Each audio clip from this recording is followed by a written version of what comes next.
Hello viewers, আসসালামু আলাইকুম। রাব্বি spicy কিচেনে আপনাদেরকে স্বাগত।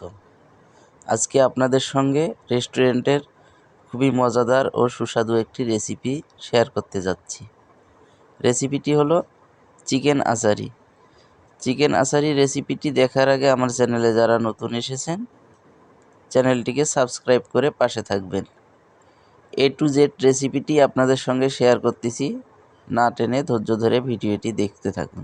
রেসিপিটি তৈরি করার জন্য সর্বপ্রথম হাতের কাছে আমি মশলাগুলোকে রেডি করে নিব, যার কারণে এখানে দিয়ে দিয়েছি ব্লেন্ডারের মধ্যে সাদা সরিষা 150 গ্রাম পরিমাণ সাদা সরিষা আমি প্রথমে শুকনো অবস্থায় ক্রাশ করে নিয়ে তারপরে সামান্য পানি দিয়ে ব্লেন্ড করে নিচ্ছি। দেখতে পাচ্ছেন সরিষাগুলো ব্লেন্ড করে নিয়েছি। এরপরে এখানে দিব সাদা তিল, 100 গ্রাম পরিমাণ সাদা তিল দিয়েছি, 20 গ্রাম কাজু বাদাম এবং দিয়ে দিচ্ছি 30 গ্রাম পরিমাণ কাঠবাদাম, 100 গ্রাম কিশমিশ দিয়ে 3টি উপকরণ একসঙ্গে ভালোভাবে ব্লেন্ড করে নিচ্ছি। দেখতে পাচ্ছেন পানি দিয়ে আমি ভালোভাবে ব্লেন্ড করে নিয়েছি। এরপরে এখানে দিয়ে দিচ্ছি চীনাবাদাম। চীনাবাদাম এখানে দিয়েছি আমি 300 গ্রাম পরিমাণ।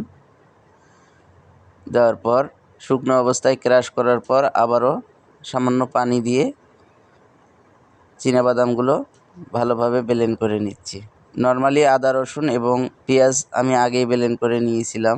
এখন চিকেন আচারির জন্য চিকেনগুলো কিভাবে কাটতে হয় আপনাদেরকে দেখিয়ে দিচ্ছি। দেখতে পাচ্ছেন ছোট ছোট পিস করে চিকেনগুলো কেটে নিচ্ছি। এখানে আমি বড় সাইজের 8টি মুরগিকে সেমভাবে ছোট ছোট করে কেটে নিব। দেখুন 8টি মুরগিকে আমি ছোট ছোট সাইজ করে কেটে নিয়েছি। মুরগিগুলো এখন ভালোভাবে পরিষ্কার করে ম্যারিনেশনের জন্য রেডি করে নেব। একটি জালি বলে আমি দিয়ে দিয়েছি মুরগিগুলো ধুয়ে, যাতে করে পানিগুলো ঝরে যায়। একটি বোল নিয়েছি, বোলের মধ্যে ধুয়ে রাখা মুরগিগুলো ঢেলে দিলাম। দেখিয়ে দিচ্ছি কী রকম পিস করে নিয়েছি। দেখতে পাচ্ছেন ছোট ছোট পিস করেছি। এখন ম্যারিনেশনের জন্য সর্বপ্রথম দিয়ে দিচ্ছি স্বাদ মতো লবণ। এরপরে এখানে দিয়ে দিব গুঁড়োমরিচ স্বাদ মতো আমি দিয়ে দিলাম। এরপরে এখানে দিয়ে দিচ্ছি বিট লবণ। এখানে 30 গ্রাম পরিমাণ বিট লবণ অ্যাড করে দিয়েছি। এরপরে এখানে অ্যাড করে দিব জিরার গুঁড়া, 50 গ্রাম পরিমাণ জিরার গুঁড়া আমি অ্যাড করে দিচ্ছি। এরপরে এখানে অ্যাড করে দিচ্ছি ধনিয়ার গুঁড়া। দেখতে পাচ্ছেন ধনিয়ার গুঁড়াও আমি অ্যাড করে দিব 50 গ্রাম পরিমাণ। এরপরে এখানে অ্যাড করে দিব সিক্রেট 31 আইটেমের সেই কাবাব মশলা 50 গ্রাম পরিমাণ। এই রেসিপিটি আমার চ্যানেলে দেওয়া আছে, দেখে নেবেন। দিয়ে দিচ্ছি হাফ কাপ পরিমাণ আদা বাটা। এরপরে এখানে অ্যাড করে দিচ্ছি হাফ কাপ পরিমাণ রসুন বাটা। এরপরে এখানে অ্যাড করে দিব পেঁয়াজ বাটা, 1 কাপ পরিমাণ পেঁয়াজ বাটা আমি এর মধ্যে অ্যাড করে দিব। এরপরে এখানে অ্যাড করে দিচ্ছি ওয়েস্টার সস। এখানে 2 চামচ পরিমাণ ওয়েস্টার সস অ্যাড করে দিলাম। দিয়ে দিচ্ছি সয়া সস দিয়ে দিচ্ছি এখানে 2 চামচ পরিমাণ। দিয়ে দিচ্ছি ভিনেগার দিয়ে দিলাম 2 চামচ পরিমাণ। দিয়ে দিচ্ছি সামান্য পরিমাণ ফুড কালার, হাফ চামচ পরিমাণ ফুড কালার আমি অ্যাড করেছি। এখানে জর্দা কালারটি অ্যাড করেছি। দিয়ে দিচ্ছি টেস্টিং সল্ট সামান্য পরিমাণ। টেস্টিং সল্ট দেওয়ার পর দিয়ে দিচ্ছি 250 গ্রাম পরিমাণ সরিষার তেল। একে একে সমস্ত উপকরণগুলো আমি দিয়ে দিয়েছি। এখন ভালোভাবে মুরগিগুলো মিক্স করে নিব। দেখতে পাচ্ছেন ভালোভাবে ম্যারিনেশনের জন্য মুরগিগুলোকে মিক্স করে নিচ্ছি। এটি রেস্টুরেন্টের একটি রেসিপি আপনাদের সঙ্গে শেয়ার করতেছি। আমার চ্যানেলে আরও একটি রেসিপি দেওয়া আছে চিকেন আচারির। বাসায় কিভাবে অল্প করে চিকেন আচারি তৈরি করবেন চাইলে ভিডিওটি দেখে নিতে পারেন।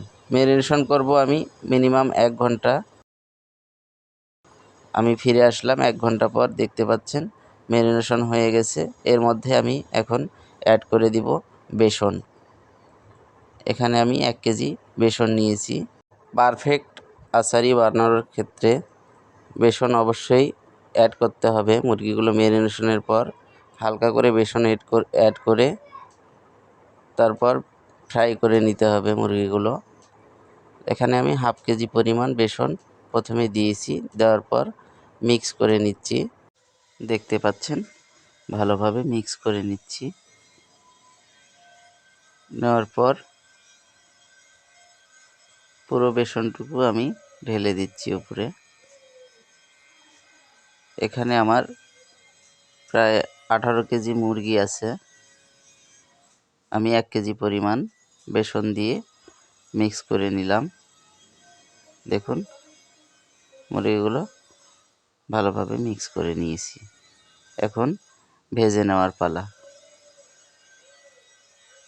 মুরগিগুলো ভাজার জন্য চুলায় কড়াই বসিয়ে আমি তেল ঢেলে দিচ্ছি।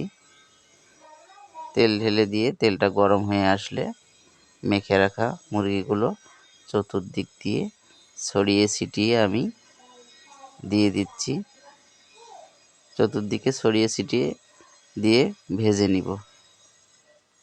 কেননা একটার উপরে একটা ছেড়ে দিলে দলা লেগে যেতে পারে, এজন্যই ছড়িয়ে ছিটিয়ে দিয়ে আমি মুরগিগুলো ভেজে নিব। দেখতে পাচ্ছেন নেড়ে ছেড়ে কিছুক্ষণ পর পর নেড়ে ছেড়ে উল্টিয়ে দিতে হবে। কিছুক্ষণ পর পর মুরগিগুলোকে উল্টিয়ে দিতে হবে যাতে করে নিচে না লেগে যায়। এভাবে নেড়ে ছেড়ে ভালোভাবে মুরগিগুলোকে ফ্রাই করে নিতে হবে। আস্তে আস্তে দেখুন কালারটা চেঞ্জ হয়ে আসতেছে। দেখুন মুরগিগুলো আমার ভাজা সম্পূর্ণ হয়েছে। এরকম লাল লাল করে ভেজে নিতে হবে। ভেজে আমি একটি বোলের মধ্যে উঠিয়ে নিচ্ছি। দেখুন এরকম লাল লাল কালার করে ভেজে নিতে হবে। আর ছাড়ার সময় অবশ্যই খেয়াল রাখতে হবে চুলার আঁচটা যেন বাড়তি থাকে এবং তেলটা যেন পরিপূর্ণ হিট থাকে। চুলার আঁচটাকে বাড়িয়ে আমি সমস্ত মুরগিগুলোকে একে একে ভেজে নিয়েছি। দেখতে পাচ্ছেন। এখন মশলা করে নেওয়ার পালা।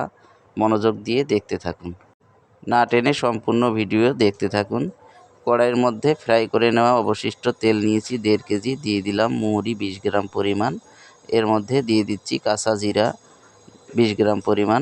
দেওয়ার পর তেলের সঙ্গে মৌরি এবং জিরাগুলোকে একটু ভেজে নিব। নেওয়ার পর দিয়ে দিচ্ছি আদা বাটা 2 কাপ পরিমাণ। দিয়ে দিচ্ছি রসুন বাটা 2 কাপ পরিমাণ। এরপরে এখানে দিয়ে দিচ্ছি পেঁয়াজ বাটা 1 কেজি পরিমাণ। পেঁয়াজ বাটা 1 কেজি পরিমাণ দিয়েছি। দেওয়ার পর সমস্ত মশলা যাতে লেগে না যায় নেড়ে চেড়ে নিচ্ছি। এরপরে এখন অ্যাড করে দিচ্ছি সাদা সরিষা বাটা 150 গ্রাম পরিমাণ। এরপরে এখানে অ্যাড করে দিচ্ছি চীনাবাদাম বাটা 300 গ্রাম। চীনাবাদাম আমি ব্লেন্ড করে নিয়েছিলাম, সেটা দিয়ে দিচ্ছি। সবার শেষে দিয়ে দিলাম কাঠবাদাম, কাজু বাদাম ও কিশমিশ। 3টি উপকরণ একসঙ্গে ব্লেন্ড করে নেওয়া হয়েছিল, সেটা দিয়ে দিলাম।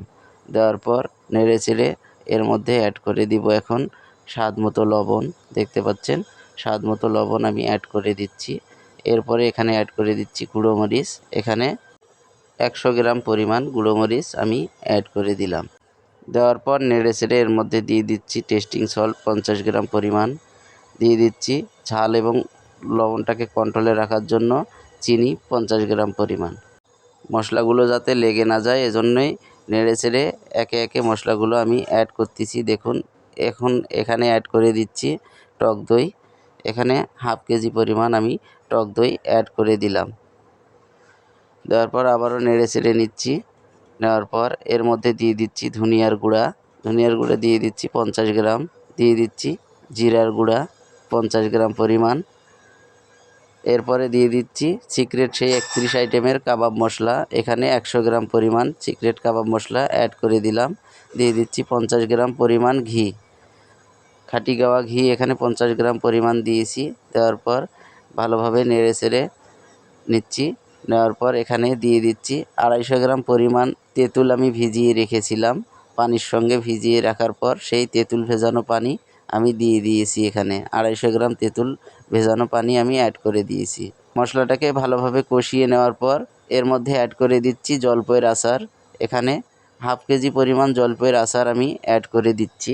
দেওয়ার পর এখানে টমেটো সস অ্যাড করে দিব 1 কেজি পরিমাণ। এখানে ভিভা টমেটো সস আমি এই আচারের জন্য ব্যবহার করেছি। ভিভা টমেটো সস আমি দিয়ে দিলাম 1 কেজি পরিমাণ। দেওয়ার পর ভালোভাবে মশলাটাকে কষিয়ে ভুনা করে নিতে হবে। দেখতে পাচ্ছেন একটু সময় নিয়ে মশলাটাকে কষিয়ে নিতে হবে। যাতে করে মশলাটা ভালোভাবে ভুনা হয়ে যায়। এজন্য একটু সময় নিয়ে কষিয়ে নিচ্ছি। এরকম লাল লাল কালার যখন চলে আসবে, মশলাটা ভুনাটা সম্পূর্ণ হয়ে গেছে। এর মধ্যে ভেজে রাখা চিকেনগুলো আমি ঢেলে দিচ্ছি। দেওয়ার পর মশলার সঙ্গে চিকেনগুলো নেড়েচেড়ে ভালোভাবে মিক্স করে নিতে হবে। দেখতে পাচ্ছেন আমি ভালোভাবে নেড়েচেড়ে মিক্স করে নিচ্ছি মশলার সঙ্গে চিকেনগুলো। পারফেক্ট আচারি বানানোর জন্য আমার এই রেসিপিটি ফলো করবেন। আমরা সাধারণত রেস্টুরেন্টে এরকমভাবেই চিকেন আচারি তৈরি করে থাকি। অনেক রেস্টুরেন্টে আবার মশলাটাকে ভুনা করে আলাদা করে রেখে দেওয়া হয়। ভাজা চিকেন পরিমাণ মতো নিয়ে মশলা ও চিকেন মিক্স করে পরিবেশন করা হয়। তো এখানে টমেটো সস আমি আরও এখানে হাফ কেজি পরিমাণ টমেটো সস অ্যাড করে দিব উপর দিয়ে। ভালোভাবে মশলাটা মিক্স করে নেওয়ার পর উপর দিয়ে আমি আরও হাফ কেজি পরিমাণ টমেটো সস অ্যাড করে দিয়েছি। দিয়ে আবারও নেড়েচেড়ে মিক্স করে নিচ্ছি। তো মিক্স করে নেওয়ার পর টক ঝাল মিষ্টিটাকে আমি চেক করে নিব। নেওয়ার পর আমার কাছে মনে হয়েছিল যে ঝালও টকটা একটু বেশি হয়েছে, যার কারণে এখানে আরও 200 গ্রাম পরিমাণ আমি চিনি অ্যাড করে দিয়েছি। দেখতে পাচ্ছেন চিনি অ্যাড করে দেওয়ার পর মিক্স করে নিচ্ছি ভালোভাবে। দেখতে পাচ্ছেন আচারিটা খেতে টক ঝাল মিষ্টি হয়, যার কারণে সমস্ত উপকরণ পারফেক্টভাবে দিতে হবে। তো আচারিটি সম্পূর্ণ হয়ে গেছে। উপর দিয়ে আমি ধনিয়া পাতা কুচি ছিটিয়ে দিচ্ছি। এখানে আমি 100 গ্রাম ধনিয়া পাতা কুচি করে নিয়েছি। ধনিয়া পাতা কুচি আমি উপর দিয়ে ছিটিয়ে দিলাম। দেওয়ার পর ভালোভাবে নেড়েচেড়ে তৈরি হয়ে গেল আজকের আমার এই চিকেন আচারি। আমরা কিভাবে পরিবেশন করি কাস্টমারের কাছে দেখতে পাচ্ছেন। আমি একটি প্লেটে উঠিয়ে দেখিয়ে দিচ্ছি। প্লেটের মধ্যে পরিমাণ মতো চিকেন আচারি আমি উঠিয়ে নিচ্ছি। দেখতে পাচ্ছেন উঠিয়ে এর সঙ্গে আমি এখন অ্যাড করে দিব, উপর দিয়ে ছিটিয়ে দিচ্ছি ধনিয়া পাতা কুচি। এরপরে এখানে অ্যাড করে দিব গাজর কুচি। গাজর আমি কুচি করে নিয়েছি, উপর দিয়ে ছিটিয়ে দিলাম। এর সঙ্গে দিয়ে দিচ্ছি স্পেশাল সস, মেয়োনিজ দিয়ে তৈরি এই স্পেশাল সস দেওয়ার পর এর সঙ্গে দিয়ে দিচ্ছি সালাদ। তো সেমভাবেই আমরা কাস্টমারের কাছে পরিবেশন করে থাকি। আজকের রেসিপিটি যদি আপনাদের ভালো লেগে থাকে চ্যানেলটিকে সাবস্ক্রাইব করে লাইক কমেন্ট শেয়ার করে দিবেন ভিডিওটি। ভালো থাকবেন, সুস্থ থাকবেন। আবারও দেখা হবে নতুন কোনো এক রেসিপি নিয়ে। আসসালামু আলাইকুম।